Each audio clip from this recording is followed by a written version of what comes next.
nanti jangan tidur malam 27, malam 29. Ya, jangan tidur di atas jam 10 lah, 27, 29. Insya Allah barangkali di tanggal-tanggal tersebut. Wallahu alam bissawab. Jadi kita masih punya kesempatan. Bisa jadi malam ini Imam Ghazali, atau mundur 2 malam lagi. Ini versi ahli rohani. Gagal faham memahami Lailatul Qadar. Lailatul Qadar bukan hanya sekedar tanda fisik, tanda gejala alam, ya, tapi dia gejala rohani dan hanya bisa ditangkap oleh rohani. Saat-saat itulah malam-malam puncak turun semua malaikat-malaikat tersebut. Barangkali kita ditakdirkan Allah yang disalamin malaikat pada malam itu. Sallallahu ala Muhammad sallallahu alaihi wasallam. Lalu ketika Allah kemudian memberikan pertanyaan, wa ma adraka ma lailatul qadar, apakah engkau sudah sampai kepadamu pengertian mengenai apakah Lailatul Qadar? Lalu ada di situ Allah menjawab sendiri, ya, Lailatul Qadari khairun min alfi syahr. Malam Qadar, malam mulia, malam agung, malam sempit, malam yang sudah terukur itu lebih baik dari 1000 bulan. Ini pertanyaannya, alfu syahrin fid dunya atau alfu syahrin fil akhirat? 1000 bulan di dunia atau 1000 bulan di akhirat? Maka Imam Ibnul Jauzi menjawab, ini 1000 tahun di dunia. Jadi kalau 1000 tahun di dunia barangkali 80-an tahun, ya. Dan tidak ada orang 1000 bulan, ya, alfu syahr, 1000 bulan itu jatuhnya mungkin 80-an tahun. Dan jarang kita yang sekarang berumur sampai ke sana, apalagi dengan adanya virus hari ini. Orang belum nyampe umur 70 udah meninggal, ada yang baru nyampe 40-an sudah wafat. Maka teman-teman, kita dapat Lailatul Qadar sekali saja, itu sudah sangat beruntung, sudah sama dengan beramal seumur hidup. Dan yang berikut teman-teman, Allah kemudian memberikan pencirian yang tadi sudah singgung depan. Pencirian paling berbeda antara Lailatul Qadar dan malam-malam yang lain adalah tanazzalul malaikat wa ruh. Tanazzul sebenarnya secara tasrif itu seharusnya tanazzalu atau yatanazzal. Tetapi karena Al-Quran itu tidak tunduk kepada ilmu kebahasaan, justru ilmu kebahasaan tunduk kepada Al-Quran, maka Allah menggunakan tanazzul. Nah, ini kalau bahasa sahabat saya, ini bahasa alam lain, bukan alam sini, tapi alam jabarutiyah. Jadi di alam jabarut itu, di alam gaib sana, ada kaidah gramatikal bahasa Arab yang berbeda dengan bahasa Arab kita ini. Maka ada di Quran alif lam mim, itu orang Arab bingung gimana cara menjelaskannya. Hatta al-Arabi, ya, hatta sampai orang-orang Arab itu tidak bisa memahaminya dengan detail. Termasuk kata tanazzul. Ya, teman-teman yang belajar bahasa Arab pasti bisa mentasrifnya. Kalau tanazzul, tanazzala, ya tanazzalu, tanazzulan, kan begitu. Tapi tanazzul di situ bukan masdar, dia sebagai fi'il, kata kerja. Ya. Tanazzul, turunnya para malaikat dan ar-ruh.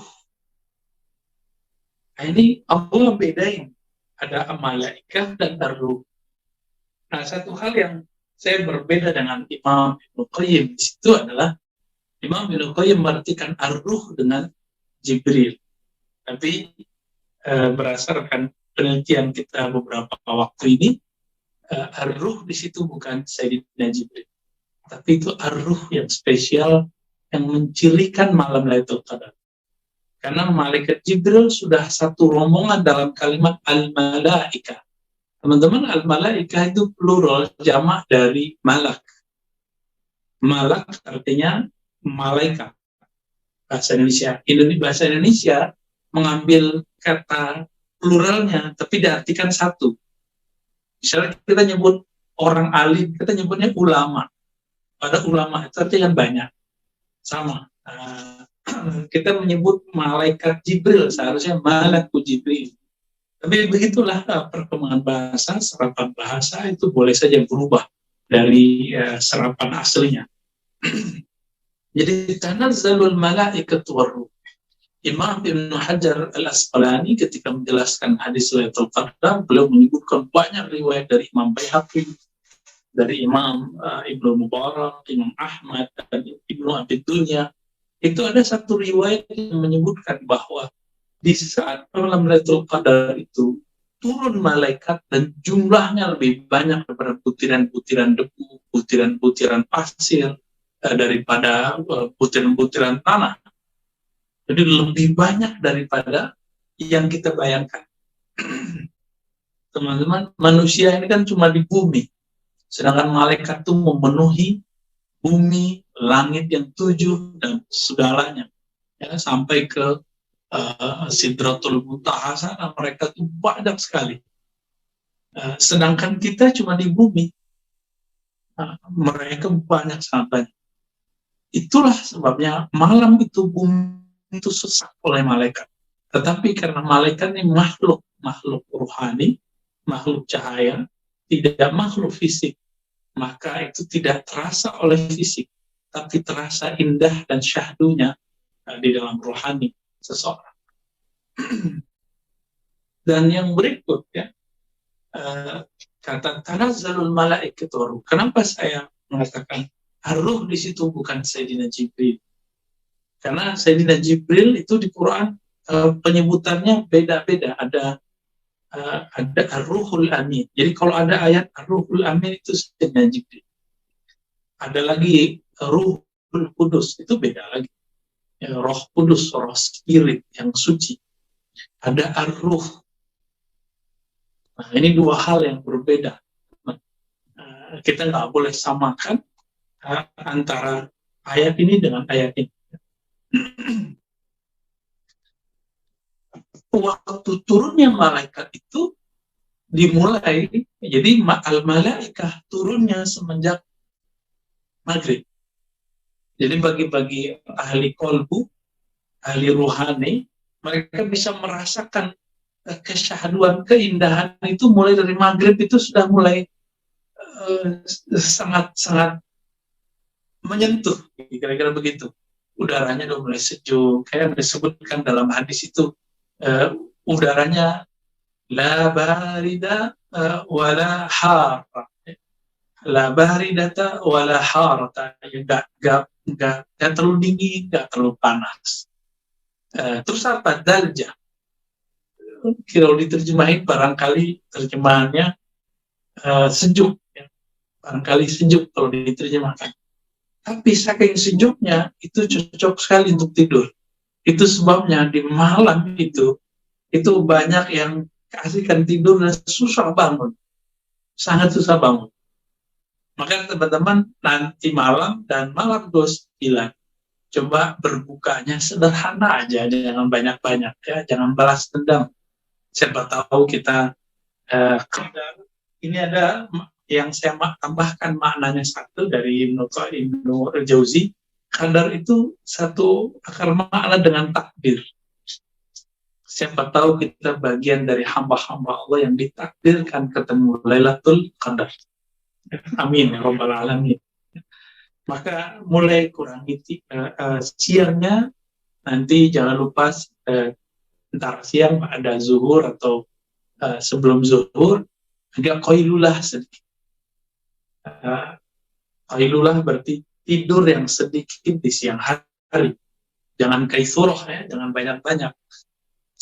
Sederhana aja. Sehingga nanti malam kita sanggup qiyamul lail. Begitu juga nanti di siang hari 28 untuk menyongsong malam 29-nya begitu juga. Ya. Kenapa Allah sembunyikan? Jadi sahabat-sahabat banyak cara menentukan Lailatul Qadar, tapi cara-cara itu ada yang sahih, ada yang tidak sahih. Dan ini menunjukkan bahwa Allah menyembunyikan Lailatul Qadar. Untuk apa? supaya semua orang ijtihad mujahadah mulai dari malam 20 itu sudah mengencangkan sarungnya sampai malam terakhir. Apalagi kalau terjadi perbedaan malam Ramadan dimulai kapan antara NU Muhammadiyah zaman-zaman dulu, antara pemerintah dengan Muhammadiyah. Ini kan lucu. Muhammadiyah misalnya hari Selasa, pemerintah menetapkan hari Rabu. Nanti kalau malam ganjil kan bingung. Ini malam ganjilnya versi Muhammadiyah atau versi NU dan pemerintah, kan nanti jadi bingung kan. Nah, kita gampang aja. Ya udah, setiap malam kita qiyamul lail. Setiap malam kita menghidupkan. Kita kan bukan hamba Lailatul Qadar. Kita hamba Allah Al-Malik Al-Muqtadir. Hamba Allah yang maha berkuasa, yang maha memiliki kemuliaan. Maka teman-teman yang maka Allah, coba persiapannya malam siang ini tidur sejenak, kemudian ketika berbuka, mulailah kemudian berbuka dengan penuh rasa syukur. Nggak usah debat lagi masalah Allah malakasumtu sahih nggak sahih, zahab az-zamahu yang lebih sahih. Ini kan perdebatan yang kadang bermanfaat, kadang tidak. Bermanfaat jika tahu cara menggabungkan dua hadis. Tidak bermanfaat jika kemudian gagal faham di tengah jalan, kemudian mendhaifkan hadis yang tidak dhaif, mensahihkan hadis yang tidak sampai derajat sana. Mendhaifkan sesuai dengan hawa nafsu, mensahihkan sesuai dengan hawa nafsu. Ini manhaj kontemporer hari ini. Orang-orang itu sekarang kalau ingin mensahihkan hadis yang sesuai dengan mazhab dia, manhaj dia. Nah, kita nggak mau masuk ke arah sana. Jangan debat. Kalaupun dikata-katain orang, kalau nggak mau debat, blokir aja. Kalau di sosmed, hindari perdebatan. Kita ini bulan mulia, bulan karam, bulan karim, buang semua kebencian. Dan bisa saja Lailatul Qadar itu kan bisa katakan di hadis bahwa malaikat yang tadi turun yang jumlahnya lebih banyak daripada butiran-butiran debu, daripada butiran-butiran pasir, itu lebih banyak, dan mereka yusallim ala kulli qa'imin wa zakirin. Mereka mengucapkan salam kepada orang yang qiyamul lail dan berzikir malam itu. Nah, ini tidak akan datang kalau ada orang lagi bertengkar, ada orang lagi benci-bencian. Jadi jika kita sedang menaruh kebencian dalam hati, dendam dalam diri, ini kita nggak dapat salamnya. Nah, ini distinbatkan dari kisah Abu Hurairah dalam hadis Imam Muslim. Setiap malam Jumat beliau buat ta'lim. Lalu sebelum buat ta'lim beliau bertanya, adakah di antara kalian yang bermusuhan, yang tidak baikan dengan sahabat tetangganya? Lalu ada yang mengatakan, saya wahai Tuhan Abu Hurairah. Lalu beliau mengatakan, sudah kamu pulang dulu, kamu minta maaf padanya, baru masuk. Jangan kotori, jangan rusak, jangan nodai majelis kami dengan pertengkaranmu dengan orang itu, karena malaikat tidak akan menyembunyimu, sehingga malaikat pun enggan masuk ke majelisku. Tapi ini kita nggak boleh terapkan di zaman ini ya. Nanti misalnya saya atau Ustadz Fajar nih ngomong ke majelisnya, siapa yang mengangkat hari ini keluar, kan nggak bisa begitu ya. Nah, itu hak prerogatifnya Abu Hurairah lah kira-kira. Tapi ini pelajaran besar bagi kita bahwa orang bertengkar, fi qalbihi syahna, di qalbunya ada pertengkaran dendam, itu tidak akan disalamin oleh malaikat. Dia mau salam, hatinya bergemuruh dengan narul ghadab, dengan api emosi, api kemarahan. Nah, teman-teman yang melakukan Allah, lalu apa yang kita lakukan? Nah, ini coba lihat cara menentukan Lailatul Qadar itu kan di kitab-kitab tuh banyak. Ya, ada Talibi, ada versi Imam Ghazali, ada versi Imam Syazili, ada Imam Ja'far, ada Imam Al-Buni, dan macam-macam. Itu kan ilmu hisab. Ilmu hisab ini ilmu yang mirip dengan kalau perempuan seorang istri hamil kemudian di USG. keluarlah tanggal perkiraan lahirnya.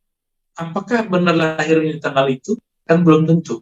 Biasanya dekat-dekat, maju 1 hari atau mundur 2 hari atau mundur maju 2 hari. Biasanya begitu. Nggak jauh-jauh. Termasuk hisab menentukan Ramadan. Apakah Ramadan muncul hilalnya berdasarkan hisab itu? Tidak. Hisab itu tidak mempengaruhi. Dia cuma membaca gejala alam. Bisa jadi mundur beberapa jam atau setengah hari, bisa jadi maju. Nah, begitu juga ilmu. Jadi Imam Ghazali menyebutkan kalau jatuh di hari Selasa misalnya, maka Lailatul Qadarnya 27. Belum tentu 27 itu bisa maju 1 hari, bisa mundur 1 hari. Kalau maju berarti udah lewat, ya, malam 25.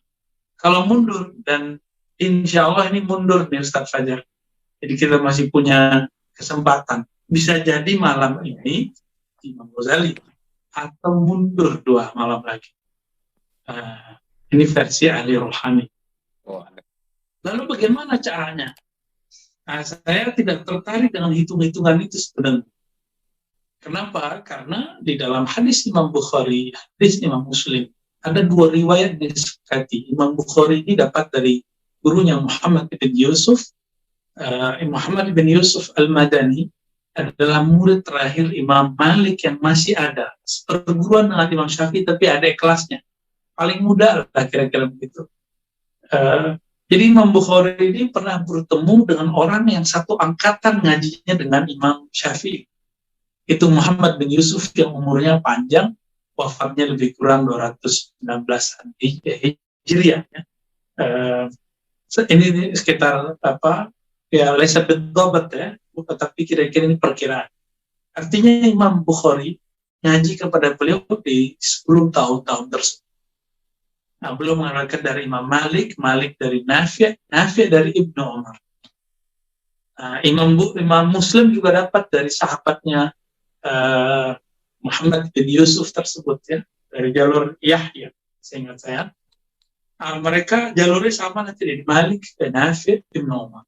Ibnu Umar bercerita, apa kata Ibnu Umar? Anna nasan min ashabi Rasulillah sallallahu alaihi wasallam. Bahwasannya sekelompok orang di kalangan sahabat, berarti nggak semua. Sekelompok orang di kalangan sahabat. Apa yang terjadi pada mereka? Ru'u Lailatul Qadar fil manam. Mereka diperlihatkan Lailatul Qadar pada waktu tidurnya. Diperlihatkan kira-kira kapan Lailatul Qadar itu di dalam tidurnya. Ini kalau kita belajar ilmu epistemologi, tentu teman-teman belajar filsafat ilmu di kampus, cara mengetahui sesuatu ada yang secara empirik, gejala alam. Nah, sekarang ini banyak orang terjebak di gejala alam, melihat nanti mataharinya mendung atau tidak, ya, hujan apa enggak. Emang kalau nggak hujan nggak Lailatul Qadar. Ya emang kalau nggak mendung nggak Lailatul Qadar.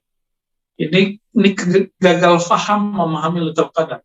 Lailatul Qadar bukan hanya sekedar tanda fisik, tanda gejala alam, ya, tapi dia gejala rohani dan hanya bisa ditangkap oleh rohani. Nah, di beberapa kitab kadang-kadang cerita itu juga masih masuk, karena ada satu hadis memang yang Nabi memberikan celah pada tahun itu kejadiannya memang mendung, tapi kan nggak selalu. Ini banyak yang nggak begitu, kadang hujan, kadang enggak. Ada orang bercerita, seakan-akan saya melihat alam semesta bersujud kepada Allah. Ada yang nggak melihat? Yang melihat berarti dia diberikan mukasyafah, disingkapkan alam intuisinya. Dia lagi jaga, tapi terasanya lagi seperti orang tidur. Nah, itu bisa terjadi seperti itu.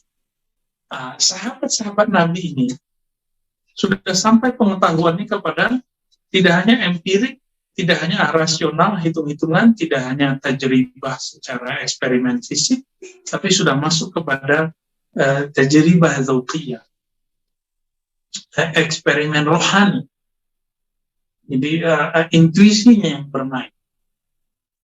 Dan hadis ini kok jarang dieksplor. Hadis menentukan Lailatul Qadar dengan cara intuisi. Intuisi ini kan sumbernya dari kolbu dari ruh. Inilah cara menentukannya. Kenapa? Karena yang turun itu makhluk rohani. Tanazzalul malaikatu warruh. Yang turun itu adalah malaikat-malaikat yang rohani mereka dari cahaya, khuliqa min nur, ya. Mereka dicipta dari cahaya, dan ar-ruh. Nah, inilah kata kuncinya, ar-ruh apa, ya. Saya tidak boleh menjelaskannya lebih, kira-kira cuma sampai di situ. Bahwa ar-ruh itu bukan Sayyidina Jibril, tapi adalah ar-ruh yang menjadi istimewa pada malam ini, pada malam Lailatul Qadar. Nah, malaikat-malaikat ini akan menyalami semua orang yang qaim au zakir au jalis, ya. Orang yang duduk, orang yang diam, orang yang bangun, yang dia berzikir kepada Allah Subhanahu wa taala. Jadi kalau bangun nonton bola ya nggak masuk. Ya, bangun main game ya nggak masuk. Bangun karena malam pertama dengan kekasih atau malam lagi syahrul asal honeymoon nggak masuk. Yang masuk adalah orang yang qaimun au zakirun au jalisun li qiraati au li tilawati kitabillah, yang dia sibuk dengan sesuatu yang berkaitan dengan simbol-simbol Allah Subhanahu wa taala. Nah, lalu mimpi mereka dilaporkan kepada Nabi. Apa kata Nabi? Saya melihat, kata Nabi, ya, kesepakatan, kesesuaian mimpi kalian, ru'yakum, mimpi kalian dengan fisab'il awakhir. Jadi ternyata hadis tadi menyebutkan bahwa para sahabat mereka bermimpi Lailatul Qadar itu ada di 7 hari terakhir. Itu mimpi mereka. Di hadis yang lain di Sahih Bukhari itu disebutkan malamnya. Tapi Nabi dan para sahabat itu dibuat lupa. Nabi itu kalau lupa, itu kamaliyah, kesempurnaan. Kalau kita lupa, itu kekurangan. Jadi Nabi kalau lupa ini sholat, maka muncullah kemudian syariat sujud sahwi. Nabi kalau lupa kapan Lailatul Qadar, maka muncul mujahadah dalam menghidupkan setiap malam Ramadan. Ini kelebihan kalau Nabi lupa. Kalau saya lupa, kalau Ustaz Fajar lupa, ini kan beda babnya. Ya. Kalau kita lupa, emang lupa sebuah nuksan, kekurangan. Tetapi jika Nabi lupa, wali lupa, kelupaan mereka adalah anugerah dari Allah Subhanahu wa taala. Kadang-kadang kelupaan kita adalah hiburan. Coba beberapa orang kan menyimpan dendam di hatinya, menyimpan sakit hati, patah hati. Itu kalau Allah nggak kasih lupa, nggak bisa tidur. Nah, kembali ke yang tadi, teman-teman. Ternyata di hadis-hadis Nabi itu ada Abu Hurairah, ya, Abu Zar, ya. Abu Zar, kemudian beberapa sahabat mencoba mengejar Rasulullah ini sebenarnya malam kapan sih? Malam kapan? Nabi bilang 7 hari terakhir, 10 hari terakhir, dikejar lagi, akhirnya terlihat kurang senang. Lalu Nabi terlihat marah kepadaku. Marah di sini bukan marah murka seperti Allah, murka ke kelompok durhaka, enggak. Di sini maksudnya agak kesel. Gitu. Jadi ada sahabat juga yang ngoyo ya, seperti sebagian antum kan ada yang begitu. Ustaz sebenarnya tanggal berapa sih gitu ya. Artinya Abu Zar gaya baru lah, ya bakal ada. Maka teman-teman yang bukan Allah, Lailatul Qadar, malam yang mana diturunkan saat itu makhluk-makhluk yang indah, makhluk yang sempurna, para malaikat, dan ar-ruh yang sangat misterius, dan diturunkan setiap malam Lailatul Qadar. Begitu juga berikut dengan Sayyidina Jibril, Sayyidina Mikail, malaikat-malaikat itu turun dan mereka menyalami siapapun yang kamu lihat. dan waktunya sangat sempit. Coba jangan sampai tertidur ya, kalau bisa qiyamulailnya mulai dari jam 10, 11, jam 12 maksimal paling telat sampai kemudian jam 2-an, jam 3. Karena antara saat-saat itulah malam-malam puncak turun semua malaikat-malaikat tersebut. Barangkali kita ditakdirkan Allah yang disalamin malaikat pada malam itu. Kalau sempat mulai maghribnya ya bersedekah, membuang semua kebencian dalam hati, salamatus sadar, kemudian mendoakan orang-orang yang mungkin barangkali menzolimi kita, menyakiti kita. Itulah cara untuk membuang rasa dendam. Doakan kebaikan bagi mereka. Nah, kita kan nggak ada yang terlepas dari kesalahan. Barangkali kita juga ada kesalahan. Barangkali kita punya dosa masa lalu yang tidak baik. Allah masih mempunyai khazanah maghfirah. Semoga di malam itu kita termasuk yang ghufira lahu, diampuni. Teman-teman, diampuni itu kayaknya bagi orang sudah terbiasa dengar hadisnya. Padahal ghufira lahu ma taqaddama min dzambi, itu hadiah besar. Itu hadiah yang hanya diberi kepada kekasih. Hanya kekasih Allah yang bisa mendapatkan ghufira lahu. Jadi man qama kemudian dapat ghufira lahu, itu kekasih Allah.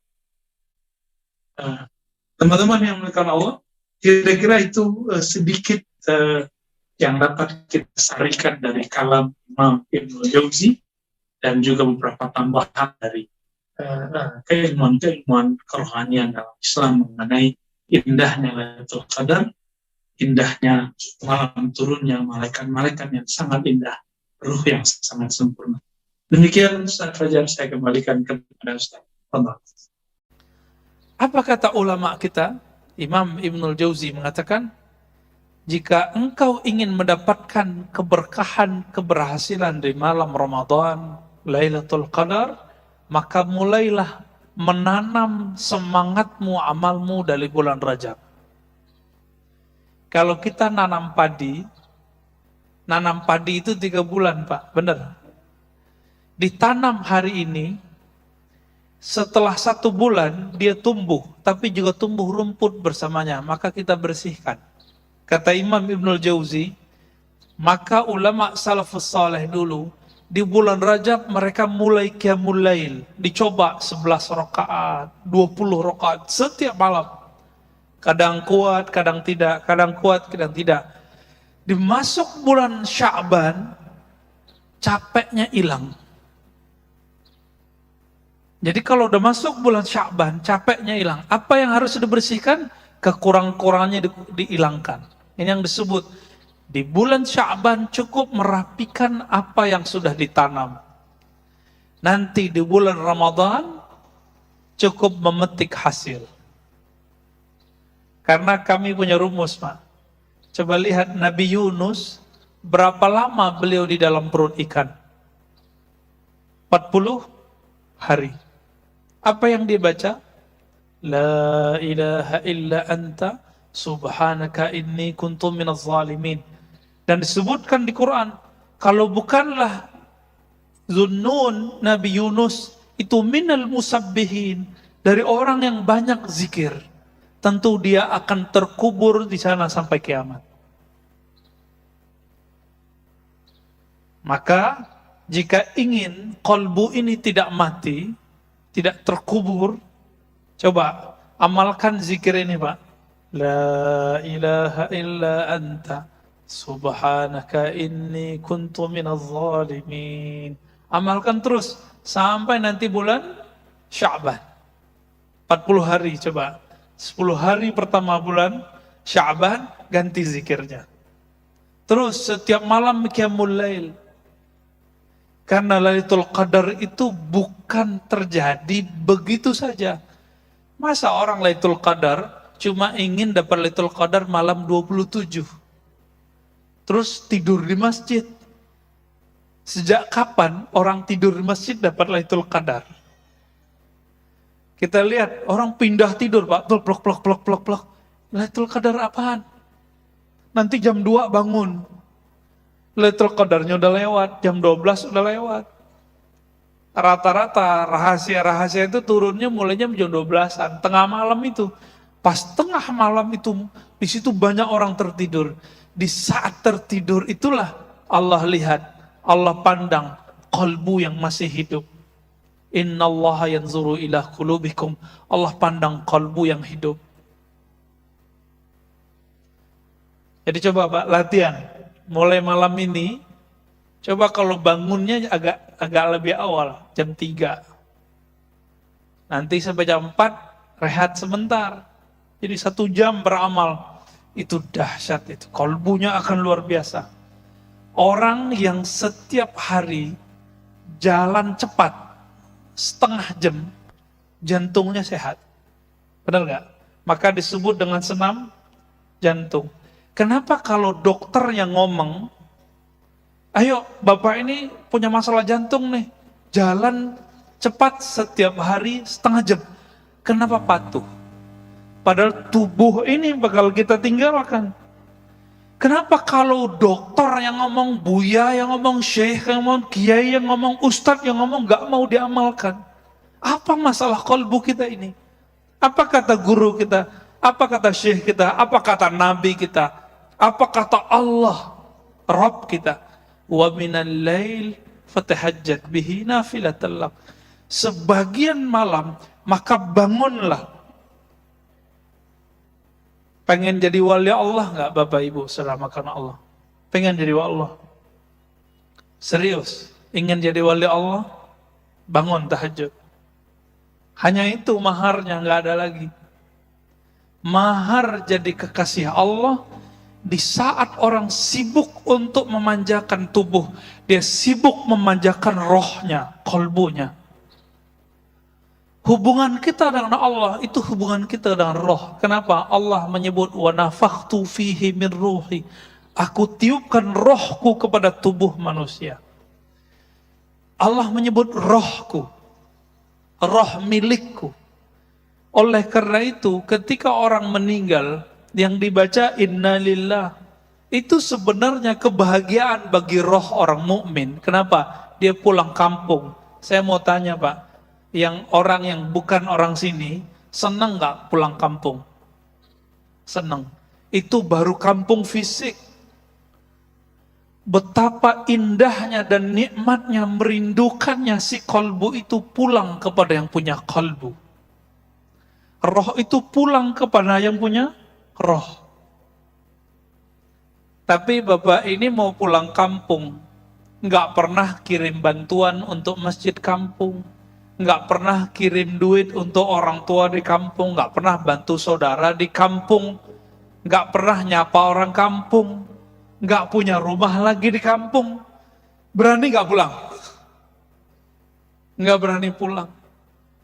Maka meskipun kita lagi merantau di dunia ini tubuh milik bumi Pak, ini bumi yang punya, bukan tubuh rohani ini. Kita rohnya lagi merantau di sini.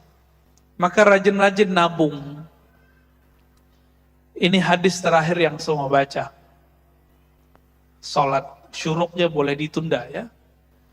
Apa kata Nabi dalam hadis sahih riwayat Imam Tirmizi? Laqitu Ibrahim lailatan usriyabi.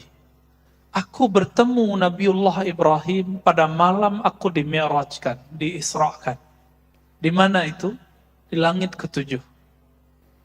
Jadi Nabi Muhammad ketemu Nabi Ibrahim di langit ke-7. Karena langit itu tempat tinggalnya roh-roh suci. Bukan tempat Allah. Tempat tinggalnya roh-roh suci. Hadis sahih Imam Bukhari. Di sini hadis riwayat Imam Tirmizi. Lalu Nabi Ibrahim mengatakan, ya Muhammad, ini kabar gembira buat kita. Ya Muhammad, aqri minni assalam ala ummatik. Tolong sampaikan salamku, rinduku, doaku untuk umatmu. Saya mau tanya Bapak Ibu, saudara-saudara, karena Allah, kita ini umat Nabi Muhammad bukan? Maka siapapun umat Nabi Muhammad, dia telah dapat salam ini. Itulah rahasianya. Kenapa kita harus berbalas? Dan akhirnya diabadikan salawatnya kita kepada Nabi Muhammad itu disebutkan seperti salawat ke Nabi Ibrahim. Allahumma salli ala Muhammad wa ala ali Muhammad kama sallaita ala Ibrahim wa ala ali Ibrahim. Itu hadisnya. Boleh pakai Sayyidina, boleh tidak, ya. Ya Allah, berikan salawat sayangmu kepada Nabi Muhammad sebagaimana engkau pernah tumpah ruahkan kepada Nabi Ibrahim. Itu rahasianya sebenarnya. Jadi kita dapat, Pak, kita dapat salamnya. Siapa yang menjawab salam ini dengan kalbunya, maka insya Allah dia terbebas dari neraka. Kenapa? Salam dari Nabi-Nabi Allah. Pasti selamat itu dunia akhirat. Lalu Nabi Ibrahim mengatakan, ini yang salam beliau itu ingin menyampaikan ini. Sampaikan kepada umatmu, wahai Muhammad. Inna fil jannah, sesungguhnya di surga itu ada air. Airnya sangat bening, tanahnya sangat subur. Wa annaha qay'an. Tapi ingat, tanahnya sekarang masih kosong. Subur tapi belum ada tanamannya, belum ada bangunannya. Berarti sorga itu hamparan luas aja hari ini. Dan kita belum punya. Belum punya istana di situ, belum punya kapling-kapling di situ. Apa kata Nabi Ibrahim alaihi salatu wassalam? Wa anna gharsaha, sesungguhnya tanamannya, aset-asetnya, kapling-kaplingnya, pondasi-pondasinya ada pada 4 kalimat yang sudah kita hafal dari kecil. Subhanallah walhamdulillah wa la ilaha illallah wallahu akbar. Disebut dengan tanaman surga. Di hadis Imam Bukhari, Nabi berkata ke Abu Musa al-Asy'ari, ala adulluka ala kanzin min kunuzil jannah. Maukah kamu aku tunjukkan investasi surga, kanzun. Apa itu? La haula wala quwwata illa billahil azim. Maka ulama kita gabungkan hadis yang terpisah ini. Himbauan saya cuma satu, Pak, supaya salam ini terjawab. Salam Nabi Ibrahim ini terjawab. Coba, kalau pagi jangan lupa zikir subhanallah walhamdulillah wa la ilaha illallah wallahu akbar wa la hawla wa la quwwata illa billahil azim 100 kali. Sore 100 kali. Terus begitu sampai kita mati. Berarti kita telah membangun, telah investasi di surga. Ingat kalian hadisnya tadi, wa annaha qay'an, bahwasannya surga itu tanahnya sangat luas, sangat subur, tapi tidak ada tumbuhannya. Kalau ingin bangun istana cuma 2 caranya. Sedekah, salat 12 rakaat. Sedekah bangun masjid, man bana lillahi baitan banallahu lahu baitan fil jannah. Yang bangun masjid, Allah bangunkan istana di surga. Yang kedua, siapa yang salat isnatai asyarata raka'ah, yang salat 12 rakaat setiap hari, banallahu lahu qasran fil jannah, maka Allah bangunkan bagi dia istana di surga. Makanya duha itu 12 rakaat meskipun hadisnya dhaif. Kalau enggak sanggup ya 2 sampai 4. Ya. Nah, ini pesan Nabi Ibrahim, itulah pesan inti kita. Coba amalkan ini bulan Rajab, nanti Sya'ban tinggal hilang capeknya. Cukuplah capek bulan Rajab, nanti enaknya di bulan Sya'ban tinggal memetik hasilnya Lailatul Qadar di bulan Ramadan. Jangan mulai di malam Ramadan. Enggak dapat Lailatul Qadar, Pak. Namanya Lailatul Naum dapatnya. Malam penuh tidur.